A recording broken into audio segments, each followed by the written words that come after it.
कहा जा रहा है कि पवन सिंह चूंकि आप ही के स्वजातीय भी हैं, कहा जा रहा है कि पूरा राजपूत समाज का जो वोट है और भी तमाम जो भी वोट है उनके फेवर में जा रहा है।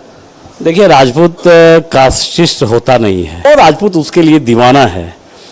कहीं राजपूत किसी के साथ नहीं है, पूरे देश के राजपूत भारतीय जनता पार्टी के साथ है। पवन सिंह एनडीए के लिए चैलेंजिंग नहीं हो रहे हैं? कोई चैलेंज किसी के लिए नहीं है यार।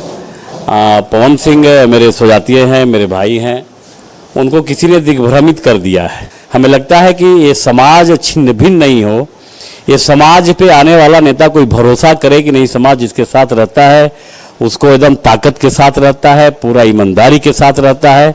ये विश्वास अविश्वास में नहीं पैदा करें, इसलिए उनसे आग्रह होगा कि पुनः अपने पैतृक घर में वापस लौट आएं।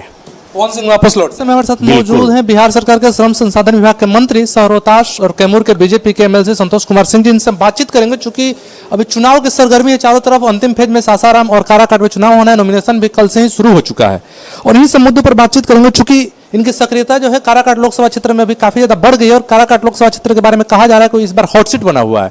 हॉट सीट बनने का कारण यह है कि एनडीए की तरफ से जैसे कि प्रत्याशी हैं उपेंद्र कुशवाहा जो कि पूर्व मंत्री रह चुके हैं, महागठबंधन की तरफ से प्रत्याशी जो है माले के राजाराम कुशवाहा, वहीं निर्दलीय प्रत्याशी के रूप में जब से भोजपुरी फिल्म जगत के अभिनेता पवन सिंह ने ताल ठोका है तब से लगातार काराकाट की चारों तरफ चर्चा हो रही है और ऐसे में इनसे बातचीत करेंगे और जानेंगे। सबसे पहले बहुत बहुत स्वागत है सर। धन्यवाद। मेरा पहला सवाल, सीधा सवाल, आप काराकाट में आप लगातार भ्रमण कर रहे हैं, क्या स्थिति है, क्या लग रहा है काराकाट में? जीतेंगे काराकाट, श्योर जीतेंगे। उपेंद्र कुशवाहा जीतेंगे? बिल्कुल बिल्कुल जीतेंगे उपेंद्र कुशवाहा जी, और काफी अंतर से जीतेंगे चुनाव। काफी अंतर से जीतेंगे। पवन सिंह आ गए हैं काराकाट में निर्दलीय प्रत्याशी के रूप में ताल ठोक, काफी भीड़ लग रहा है, उनके रोड शो में भीड़ लगा है, जहां भी पहुंच रहे हैं बहुत हजारों की संख्या में, लाखों की संख्या में लोग उनको देखने के लिए पहुंच रहे हैं। वो तो 4 तारीख को ही ना पता चलेगा, जब काउंटिंग होगा तब कितना भीड़ किस में है, किसको कितना वोट मिला है, वो 4 तारीख को पता चल जाएगा। और पवन जी को भी पता चलेगा, पूरे भारत देश को भी पता चलेगा, काराकाट की जनता को भी पता चलेगा और आपको भी पता चलेगा कि 4 तारीख को कौन जीता कौन हारा। पवन सिंह के बारे में कहा जा रहा है कि पवन सिंह चूंकि आप ही के स्वजातीय भी हैं, कहा जा रहा है कि पूरा राजपूत समाज का जो वोट है और भी तमाम जो भी वोट है उनके फेवर में जा रहा है। देखिए, राजपूत कास्टिस्ट होता नहीं है। राजपूत हमेशा धर्म के साथ, विकास के साथ, समाज के निर्माण के साथ, अपने फ्यूचर के साथ जुड़ा रहता है। वो किसी छोटा सा सस्ती लोकप्रियता के लिए और छोटे से स्वार्थ के लिए राजपूत त्याग नहीं करता है। राजपूतों का इतिहास रहा है, आज से नहीं, त्रेता द्वापर से ही। और पूरे देश के राजपूतों को ये लगता है कि नरेंद्र मोदी आदरणीय प्रधानमंत्री के आने के बाद पूरा देश का नाम पूरे विश्व पटल पे जो सम्मान के साथ लिया जा रहा है, जो मान बढ़ा है, जो सम्मान बढ़ा है, वो राजपूत उसके लिए दीवाना है। कहीं राजपूत किसी के साथ नहीं है, पूरे देश के राजपूत भारतीय जनता पार्टी के साथ है और भारतीय जनता पार्टी एनडीए गठबंधन के जहाँ जहाँ उम्मीदवार होंगे वहाँ उनकी अपनी ताकत झोंक के एक एक वोट नरेंद्र मोदी के पक्ष में करके और भारी अंतर से लोग जिताएगा। पवन सिंह एनडीए के लिए चैलेंजिंग नहीं हो रहे हैं? कोई चैलेंज किसी के लिए नहीं है यार। पवन सिंह मेरे स्वजातीय हैं, मेरे भाई हैं, उनको किसी ने दिग्भ्रमित कर दिया है और हमें तो लगता है कि कुछ हमारे जो अपोजिशन वाले पार्टी वाले लोग हैं उनकी भी कुछ सहमति होगी, बैकडोर से उनको करते होंगे। और आपके माध्यम से मेरा आज भी अपील होगा, हम तो देखे हैं कई जगहों पे तो ना पर्चा भर के भी पर्चा वापस लिया जा रहा है।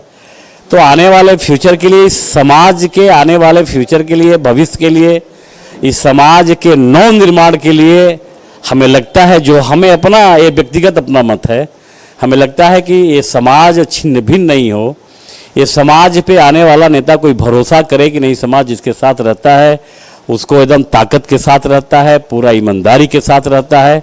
ये विश्वास अविश्वास में नहीं पैदा करें, इसलिए उनसे आग्रह होगा कि पुनः अपने पैतृक घर में वापस लौट आएं। पवन सिंह वापस लौट जाएं? बिल्कुल। बिहार में 40 सीट पर चुनाव है, 2-3 चरण का चुनाव हो चुका है, क्या स्थिति होने वाली है इस बार? 40 में 40 जीतेंगे ही, ये होने वाली क्या है, कोई नया इतिहास रहा है। ये पिछले बार 39 गलती से एक छूट गई थी किशनगंज का सीट, इस बार वो भी छूटने नहीं जा रहे। 40 की 40 सीट बिहार के मतदाता, बिहार के मतदाता मालिक सबके दिमाग में है कि नरेंद्र मोदी को 400 पार करना है और इस बार नरेंद्र मोदी प्रधानमंत्री बनेंगे तो पूरे देश को पूरे विश्व में वैश्विक गुरु बना के रहेंगे। अच्छा, एक और आपसे जानना चाहेंगे कि इस बार लालू यादव के 2 बेटी चुनाव में उतर गई हैं अलग अलग सीटों पर, रोहिणी आचार्य सारण पे और उसी के साथ साथ जो मिसा भारती पाटलिपुत्र में। तो अच्छा, वो तो भाई उनको तो एक सर्टिफिकेट मिला हुआ है कि वो परिवार से बाहर नहीं निकल सकते।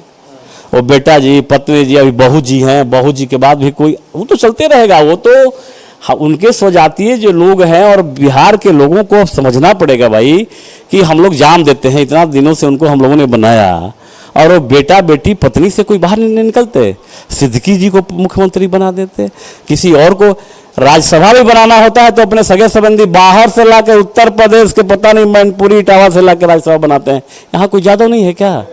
यहाँ उनके परिवार के लोग नहीं है क्या? ये परिवारवादी लोग हैं तो कौन सी बड़ा चीज है कि दोनों बेटी को लड़ाते हैं, बेटा को लड़ाते हैं? कोई नई बात थोड़ी है उनके लिए। ये तो बिहार के हर लोग जानते हैं कि परिवार से बाहर नहीं निकलते। देखिए